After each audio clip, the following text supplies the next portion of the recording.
Gina Houghton-Small from Bedfordshire grew worried about her 7-year-old son, Colby. He'd been sick for several days and she was beginning to think it was meningitis, which of course is a serious inflammation of the brain that can be fatal. Now, Colby had many of the symptoms. He had a temperature, he was vomiting and he was sensitive to light. So Georgina took him to A&E. The doctors had a look at him, decided it wasn't meningitis, prescribed some antibiotics and he was better a few days later.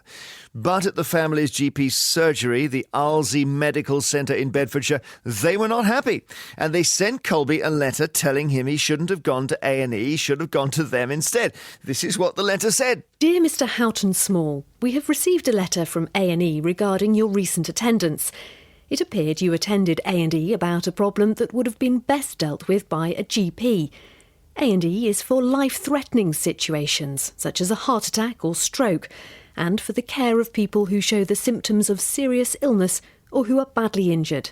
In future, for similar problems, we would suggest you contact us here at the surgery. So it's a pretty tough letter, and to a 7-year-old as well. The family are pretty angry. They say it was a Sunday. They had been told, this is crucial, by NHS Direct to go to A&E. On the other hand, Bedfordshire Clinical Commissioning Group, who are responsible for that GP practice, say the intention was not to cause offence, but it is normal practice for surgeries to write to patients to advise them of the importance of using A&E for emergencies only. Emergency healthcare is very expensive, especially when people go to A&E to renew a prescription or because their dog weed on their plaster cast or they had a toothache, all real examples. But was the Arlesey Medical Centre right to send the letter? Should we all be more careful about when we go to A&E, or is it unreasonable to expect a mother to know what is and is not an emergency? Let's talk to Colby's dad first. Gavin Houghton-Small is in Newark right now. Hello to you. Hello. So he had been pretty sick for several days. Yeah. And the symptoms, remind us? He was having headaches and neck ache. He was vomiting. He had diarrhoea, and he was becoming sensitive to light. And he's otherwise a healthy young lad. Yes. Okay. And at some point, it was a Sunday, wasn't it? You rang NHS Direct. Yeah, it was a Sunday evening. And what, you went through the symptoms, or your wife did? Yep. And their advice was what? They told my wife to take him to A&E and have him seen to straight away. And did you go down with them, Gavin? Yes, I took him myself. Well, describe what happened then, Gavin, in A&E. We got into A&E, we waited for about 20 minutes. They saw him, took his blood pressure and pulse and the usual bits and pieces. Made us wait again to see the out-of-hours GP, who then prescribed antibiotics for a viral infection. Oh, I see. And it was a viral infection. He got the antibiotics. Did he get better after that? Yeah, he was better a few days later. So what about the letter, Gavin? When did that come? That turned up about a week after him being taken into hospital. Did he open it or did you? No, my wife opened it, luckily enough. And what was her reaction? She was disgusted. Have you got the letter still? Yeah, we've still got the letter. When you look at it, what goes through your mind? I just think it's an absolute disgrace. I don't think people should be made to be scared to go and get medical help when they think they need it. And is it something to do with the GP being charged for visits by his or her patients to A&E? Is that what's going on here? I don't think that's the case so much. I think it's more to the fact that apparently, as from August this year, they've been given new guidelines, whereas they have to send these letters out. So in a way, once you go to A&E, unless it's really, really serious, you're going to get a letter? Yes. Do you think if it had been a major accident, he would still have had one of these letters? Because it almost seems like they're being sent out automatically to everyone. Yeah, I'd hope not. How's your son? He's fine. He's absolutely fine now. Well, it's getting a lot of attention, this story. Yeah, more than I expected. Thanks very much indeed. Gavin Houghton-Small, who is the father of 7-year-old Colby. Roy Lilly is a former NHS chairman, and he's a bit unimpressed with the GP's approach here. Jonathan Davis is an economist, has some sympathy, because Jonathan, I guess What, they have to try and cut the number of people going to A&E?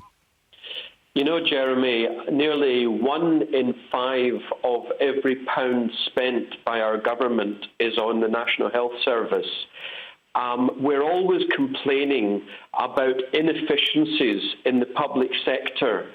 And on the face of it, of course, I don't know the full details here, but on the face of it, it appears as if someone, whether it's in the hospital or whether it's in the GP surgery, someone is trying to be a little bit more efficient here by, shall we say, managing patients. Now, I think an error has occurred in that the surgery didn't find out that the patient first contacted NHS Direct, who then told the patient to go to A&E. So the surgery should have certainly found that out. But I have no problem at all in a practice, a professional practice, writing to patients and saying, these are our policies, this is how we want patients to act in future in order to get the best possible care. I think that's entirely reasonable. But as I say, they made an error. They should have found out about the NHS Direct involvement first of all. Roy Lilly, OK, a bit of collateral damage with Colby, but absolutely people should be sent these letters. What do you think? I mean, as always, there's an argument on both sides. I mean, in this case, it's obvious, isn't it? It's clunky, ham-fisted, over-the-top, unnecessary and stupid. And there's no doubt about it. There'll be a practice manager somewhere in that neck of the woods who's getting a kick up the backside for sending a daft letter. Of course, you know, if you're directed by NHS Direct, then of course you pitch up at A&E. And if you're worried about your kids, of course you take them to A&E, and people are normally, listen, it's our NHS and we pay for it. And, you know, we're entitled to use it. The problem is, it's twofold. You touched on a bit of it. The GPs now are going to be responsible for managing the whole of the NHS budget locally, so they don't want it wasted on inappropriate trips to A&E.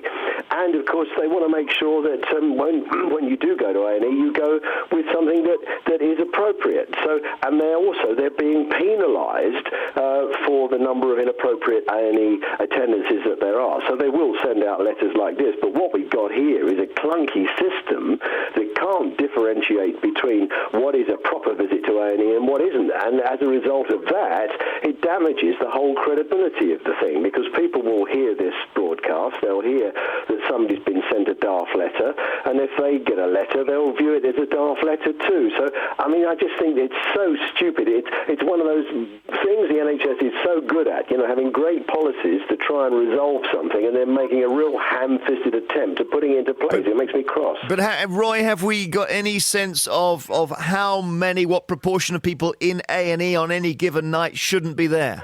Is it half? I mean, I'm tempted to say the majority, you know, because depending on where you are up and down the country, if you're in an inner city, then half of them will be drunks in there having a punch-up or sleeping it off. And people do go, you know, as you say, the dog whittled on my plaster cast. Although, to be honest, if a dog whittled on my plaster cast, I might go and see if it needs to be replaced. But, I mean, yes, you do. You know, I've got a splinter in my finger, or I don't feel too well, and all that. So people do. But you have to ask, why do they do it? And the reason they do it is that they can't get proper out-of-hours care in the normal run of events. I mean, we've had some disasters with out-of-hours care. Here's a guy who used NHS Direct, the absolute proper thing to do, and he gets castigated for so doing. And I understand why people turn up at A&E. I know it's annoying to the NHS, but we live in a world now where if you want to buy a jar of pickled onions at midnight, you can go to Tesco's or Sainsbury's or all the other shops and do it.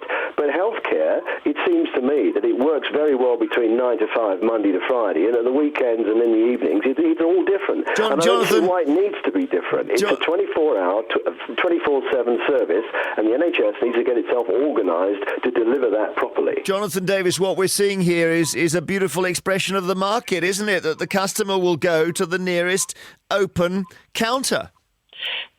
Which is entirely appropriate, and I'm really pleased to be hearing that the responsibility for the costs of NHS service is being driven down to the GP practices, as opposed to great big empirical monoliths 50 miles away from where the patients are.